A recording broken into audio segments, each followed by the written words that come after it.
बिस्मिल्लाहिर्रहमानिर्रहीम।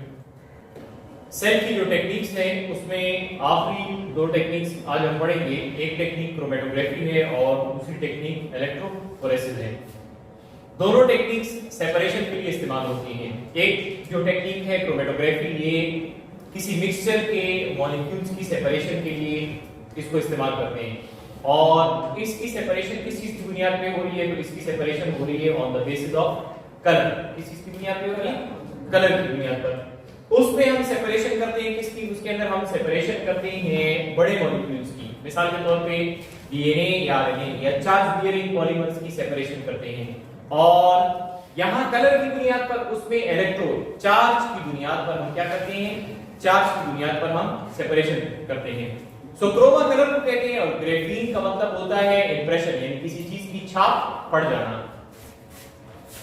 क्रोमा का जो वर्ड है ये हम किसके लिए यूज कर रहे हैं? कलर के लिए यूज कर रहे हैं। और ग्रेफीन का मतलब क्या है? तो ग्रेफीन का मतलब है इंप्रेशन, यानी किसी चीज की छाप जो है वो पड़ रही है। सो क्रोमेटोग्राफी हम इसको डिफाइन कैसे करेंगे?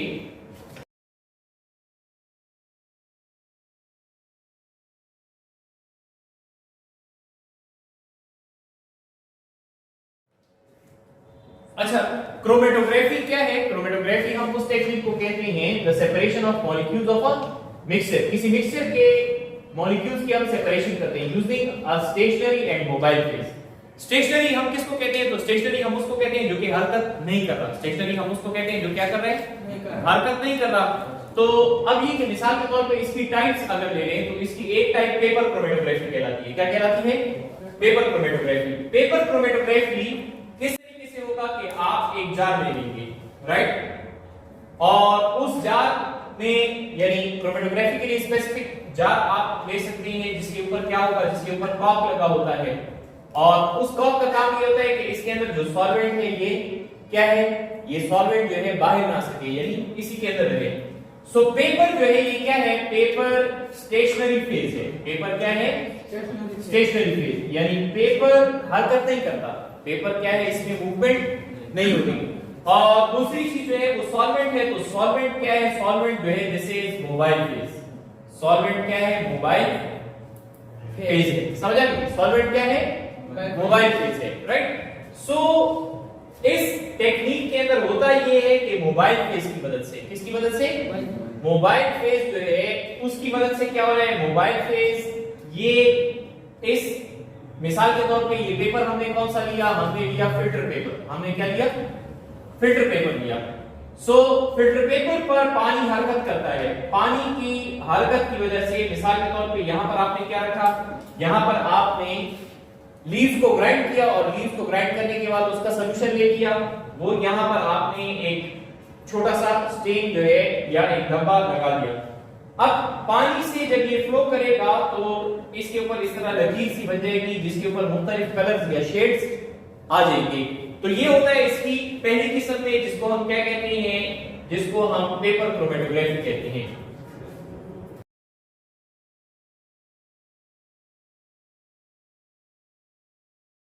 अब इस टेक्निक में बुनियादी चीज क्या है? तो इस टेक्निक के अंदर अगर आप समझे तो बुनियादी चीज इसमें ये है कि जो मोबाइल फेज है वो क्या करता है? वो मिक्सचर के मॉलिक्यूल्स को सेपरेट करता है। मोबाइल फेज क्या करता है? मिक्सचर के मॉलिक्यूल्स को सेपरेट करता है और जो उसका ग्रेफीन है यानी जो उसका इंप्रेशन है वो किस पर आ जाएगा? वो स्टेशनरी फेज पर आ जाएगा। यानी इस सूरत में क्या होगा? इस सूरत में ये होगा कि जो सॉल्वेंट है ये क्या कर रहा है? जो सॉल्वेंट है वो मिक्सचर के मॉलिक्यूल्स की सेपरेशन कर रहा है, उसको अलग कर रहा है और उसकी छाप किस पर आ रही है? पेपर पर आ रही है। दूसरी एग्जांपल आपके सामने क्या हो सकती है? ये तो यानी आप कहें कि बड़े साइज का पिपेट है। मिसाल के तौर पे हम ब्यूरेट ले लें एक खास तरह का और इसको हम क्या करते हैं? इसको हम भर दें जैसे सिलिका होता है उससे। समझ आ गई? यानी ऐसी चीज जो कि लिक्विड को क्या कर सके? जज़ब कर सके। अब हमने क्या किया? हमने ये एक कॉलम है, ये क्या है? कॉलम। हमने इस कॉलम को क्या कर दिया? हमने इस कॉलम को भर दिया स्टेशनरी फेज से। किससे भर दिया? यानी इसके अंदर हमने एडसॉर्बेंट्स डाल दिए, सिलिका डाल दिया, समझ आ गई? यानी ऐसे छोटे छोटे पार्टिकल्स डाल दिए जो कि किसको जज़ब करेंगे, जो कि मिक्सचर को जज़ब करेंगे। ऊपर से इसके अंदर हम क्या डाल देंगे, उस ऊपर से हम इसमें मोबाइल फेज डाल देंगे। क्या डाल देंगे इसमें? Mobile phase. तो वो मोबाइल फेज क्या करेगा? वो मोबाइल फेज ये करेगा कि जो यहां इसके अंदर एडसॉर्बेंट्स हैं, यानी जैसे सिलिका है, तो उसके ऊपर मिक्सचर के मॉलिक्यूल्स आहिस्ता आहिस्ता क्या होते जाएंगे? जज़ब होते जाएंगे। किसकी वजह से? जो आपने ऊपर से सॉल्वेंट डाला हुआ है, समझ आ गई? और सॉल्वेंट असल में क्या है? सॉल्वेंट असल में मोबाइल फेज है। सॉल्वेंट असल में क्या है? मोबाइल फेज है। सो पेपर क्रोमेटोग्राफी में फिल्टर पेपर यूज होता है या सिलिका की फिल्म यूज होती है। और कॉलम क्रोमेटोग्राफी में कॉलम, उसके अंदर एडसॉर्बेंट्स आप मिक्सचर डाल देंगे और मिक्सचर की सेपरेशन हो जाएगी। तो फोटोसिंथेटिक पिगमेंट्स की अगर आप ऑब्जर्वेशन करना चाहते हैं या बाज अमीनो एसिड्स की प्रॉपर्टीज देखना चाहते हैं, बाज हर्बल मेडिसिन्स जो है उसकी एनालिसिस होती है कॉलम क्रोमेटोग्राफी के जरिए। बाज विटामिन्स की या अमीनो एसिड्स की एनालिसिस होती है किसके जरिए से? कॉलम क्रोमेटोग्राफी के जरिए से। तो जब आप मिक्सचर के मॉलिक्यूल्स को सेपरेट करते हैं कलर की बुनियाद पर, और सेपरेट करने वाली चीज क्या है? Mobile phase. उसका छाप या उसका इंप्रेशन किस पर आएगा? तो उसका इंप्रेशन आएगा स्टेशनरी फेज के ऊपर। पेपर क्रोमेटोग्राफी में स्टेशनरी फेज पेपर है और इसके अंदर, इस कॉलम के अंदर पड़े हुए जो एडसॉर्बेंट्स होंगे वो मोबाइल फेज नहीं बल्कि स्टेशनरी फेज के तौर पर काम करेंगे और वो इंप्रेशन छोड़ेंगे। यूं क्या होगा? यूं आप जो भी एनालिसिस करना चाहते हैं वो कर सकते हैं या मिक्सचर के मॉलिक्यूल्स को सेपरेट कर सकते हैं। दूसरी टेक्निक, जैसे मैंने कहा, इसमें सेपरेशन होती है किस चीज की बुनियाद पर? इसके अंदर सेपरेशन होती है बेस्ड ऑन चार्ज। तो पहले तो ये इसको हम डिफाइन कैसे करेंगे? इसको हम डिफाइन करते हैं द सेपरेशन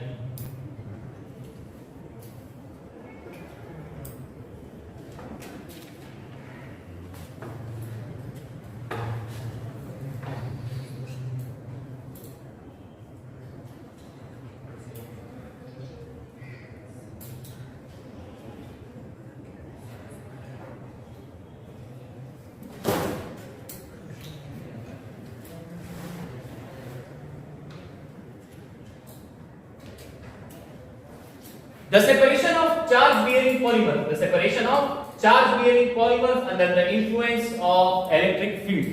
इसको इलेक्ट्रोफोरेसिस भी कहते हैं या इसको जेल इलेक्ट्रोफोरेसिस भी कहते हैं। क्या कहते हैं? जेल इलेक्ट्रोफोरेसिस भी इसको हम कहते हैं। So why it is called as gel electrophoresis? देखिए इसका एक खास तरीकेकार है। वो खास तरीकेकार ये कि इसका एपैरेटस होता है। इसका क्या होता है? एपैरेटस होता है। ये इसकी खास ट्रे है। क्या है? ट्रे।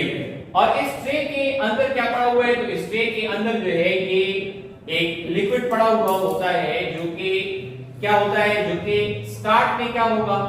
स्टार्ट में ये लिक्विड फॉर्म में होगा। स्टार्ट में किस फॉर्म में होगा?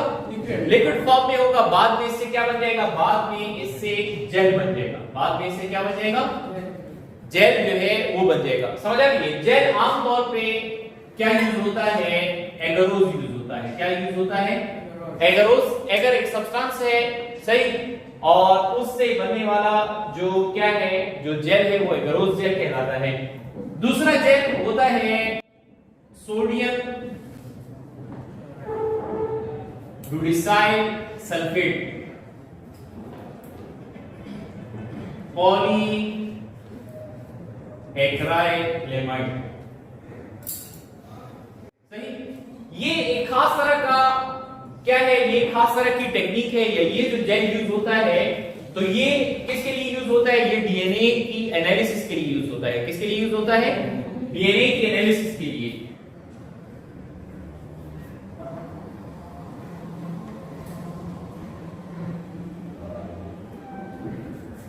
या डीएनए एनालिसिस के साथ आप सीक्वेंसिंग कह सकते हैं कि उसके लिए यूज होता है और उसको हम कहते हैं एसडीएस पेज,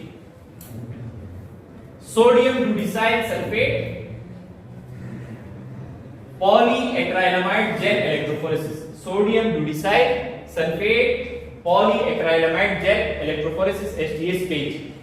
अब इसका तरीकेकार ये है कि पहले आप क्या करेंगे, पहले आप जेल को प्रिपेयर करेंगे। जेल को प्रिपेयर करना बिल्कुल ऐसे ही है जैसे आप आमतौर पे घरों में स्वीट डिश में जेली बनाते हैं, समझ आ रही है? तो उसमें पानी में आप पाउडर मिक्स करते हैं, साथ में चीनी, और उसको उबाल देते हैं। जब उसको बर्तन में आप रख देते हैं और वो ठंडा हो जाता है तो जो बर्तन की शेप है वही वो इख्तियार कर लेता है।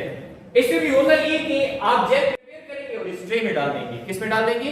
ट्रे के अंदर डाल देंगे। जब ट्रे में आप डाल देंगे तो ट्रे में डालने के बाद उसके सेटल होने से पहले यानी उसके जेल बनने से पहले आप क्या करेंगे, कंघी की तरह एक स्ट्रक्चर होता है जिसको कॉम मिल कहते हैं, उसके जरिए से आप इसमें यूं सुराख कर देंगे, यानी कुछ देर के लिए रख देंगे। फिर जब वो बिल्कुल क्या हो जाएगा, जेलीनुमा हो जाएगा, राइट, तो उसमें से आप आराम से वो कॉम निकाल देंगे। तो यूं इसमें क्या बन जाएंगे, यूं इसमें ये सुराख बन जाएंगे। इनको हम क्या कहते हैं, these are called as wells. ये क्या बन गए, इसमें वेल्स बन गए। अब ये जो वेल्स है इसमें आप क्या करेंगे, इन वेल्स के अंदर आप खास तरह का जो इंजेक्टर है उसके जरिए से क्या करेंगे, इंजेक्टर के जरिए से आप इसमें जो भी डीएनए या आरएनए का सैंपल होगा, डीएनए या आरएनए का जो भी क्या होगा सैंपल होगा वो इसमें इंजेक्ट कर देंगे। फिर उसके बाद आप इसमें क्या है, तो इसके अंदर एक एनोड एक कैथोड है, यानी एक तरफ पॉजिटिव चार्ज एक तरफ नेगेटिव चार्ज है, वो इलेक्ट्रिक सप्लाई के साथ कनेक्टेड है।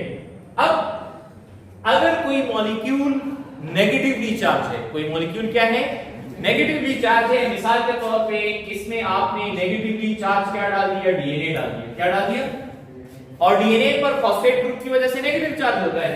सो डीएनए जो है ये जाएगा किसकी तरफ, ये जाएगा पॉजिटिव चार्ज की तरफ जाएगा। पॉजिटिव चार्ज की तरफ क्यों जाएगा, तो वो सिंपल प्रिंसिपल है जिसमें हम कहते हैं कि similar charges repel each other और opposite charges attract each other. तो पॉजिटिव अट्रैक्ट करेगा किसको, नेगेटिव को, पॉजिटिव अट्रैक्ट करेगा किसको, नेगेटिव को। तो यहां जो डीएनए का सैंपल आपने डाला होगा वो सैंपल क्या होगा, मिसाल के तौर पे जिसका साइज सबसे ज्यादा है वो इसके करीब आ जाएगा, जिसका साइज उससे छोटा है वो थोड़ा दूर आ जाएगा, जिसका साइज उससे भी छोटा है वो थोड़ा और दूर आ जाएगा, जिसका साइज बहुत छोटा है वो बिल्कुल सबसे यहां यानी नेगेटिव के करीब होगा और पॉजिटिव से दूर होगा। समझ आ गई? तो ये जो इलेक्ट्रोफोरेसिस की टेक्निक है ये डिपेंड करती है दो चीजों पर, यानी एक separation by electrophoresis depends on size of molecule या पॉलीमर, और दूसरी चीज जो है that is charge on the polymer.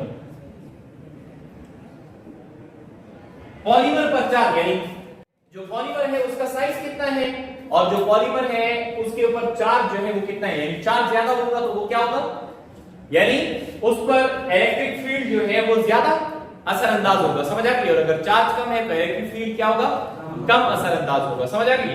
इसी तरीके से जो क्या है, जो साइज ऑफ द मॉलिक्यूल है वो भी डिपेंड करता है। तो जितना साइज ज्यादा होगा, ये बुक में थोड़ा सा कंफ्यूजिंग लिखा हुआ है, मिक्स किया हुआ है, जितना साइज बड़ा होगा उतना उसके ऊपर चार्ज भी क्या होगा, ज्यादा होगा। जितना साइज बड़ा होगा उतना उसके ऊपर चार्ज भी क्या होगा, ज्यादा होगा। समझ आ गई? तो यू इन मॉलिक्यूल्स की क्या हो रही है, यू इन मॉलिक्यूल्स की सेपरेशन होगी और उस सेपरेशन की बेस पर क्या है, उस सेपरेशन की बेस पर आप एक और टेक्निक आगे होती है जिसको डीएनए सीक्वेंसिंग कहते हैं। उसके जरिए से आप मालूम कर सकते हैं दो लोगों के दरमियान मैच। जैसे आपने सुना होगा कि फला जगह पर कोई वाकया हुआ, कोई वारदात हुई, कोई इंसिडेंट हुआ और बाद में आप कहते हैं कि जी डीएनए टेस्ट होता है, डीएनए टेस्ट के जरिए से मालूम करेंगे कि ये जुर्म करने वाला कौन था। तो वो जो डीएनए टेस्ट होता है उस डीएनए टेस्ट में क्या करते हैं, उस डीएनए टेस्ट में यही जेल इलेक्ट्रोफोरेसिस या एसटीएस पेज को इस्तेमाल करते हैं और इसके जरिए से जो सैंपल्स हैं उनकी क्या करते हैं, एनालिसिस करते हैं। ये टॉपिक डिटेल में सेकंड ईयर में बायोटेक्नोलॉजी के चैप्टर में इंक्लूडेड है, लेकिन उसकी बेसिक इंफॉर्मेशन जो है वो क्या है, यहां पर है। सो चार्ज की बुनियाद पर जो पॉलीमर्स की सेपरेशन होती है उसको हम इलेक्ट्रोफोरेसिस कहते हैं।